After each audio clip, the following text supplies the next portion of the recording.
This is Christmas Island, a remote Australian territory in the middle of the Indian Ocean.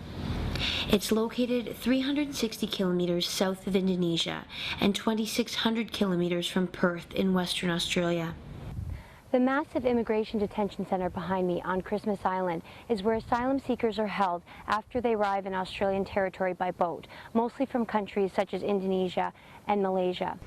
Opened in 2008 at a cost of $400 million, the center has electric fences topped with barbed wire, giving it the appearance of a high-security prison. Former detainees describe it as a cage. I myself was a little bit depressed because detention is detention. Well, it was safe, but it's like a cage. People don't like to be in a cage. If you're human beings, and we have to be free. Refugee advocates give it an even harsher name.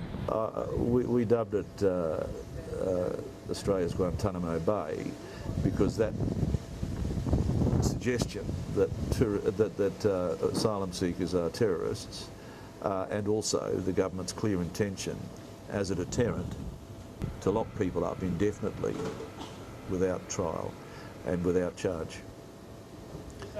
It's only worse if you're an asylum seeker. You've done nothing wrong.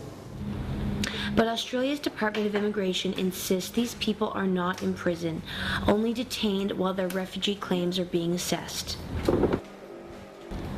While at Christmas Island, the detainees can take English classes, go to the gym, use computers in the internet room to connect with family back home, and they're taken on excursions outside the compound. There were 840 men in detention during this visit in early September. But the flow of boats to Christmas Island is constant and unpredictable, which means overcrowding with numbers up to 2,000 is a constant issue. We saw them roaming the facility with Molotov cocktails. It's an issue which led to fiery riots in March 2011. The Immigration Department is trying to process people faster to limit their time in this remote facility.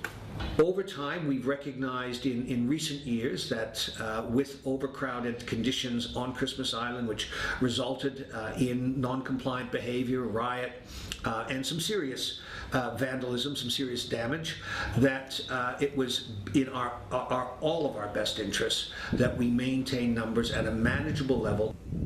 The underlying tensions here are rather high because the men have been told if they've arrived after August 13th, they run the risk of being processed offshore on Nauru. The hope is that it will deter asylum seekers from getting on dangerous boats, a journey which has killed 604 people since October 2009. Many Christmas Island residents are traumatized by the incident of December 15th, 2010, when a boat carrying up to 100 asylum seekers crashed on the jagged rocks, killing an estimated 50 people. The boat actually crashed just around the corner from us, and we're right on the waterfront here, but we could hear the people shouting and crying out, and eventually crashed onto the cliff face, and then it just fell apart very quickly. There was debris in the water, and of course lots of people in the water, some clinging to the parts of the vessel that had broken up. But everybody witnessed people drowning in front of us.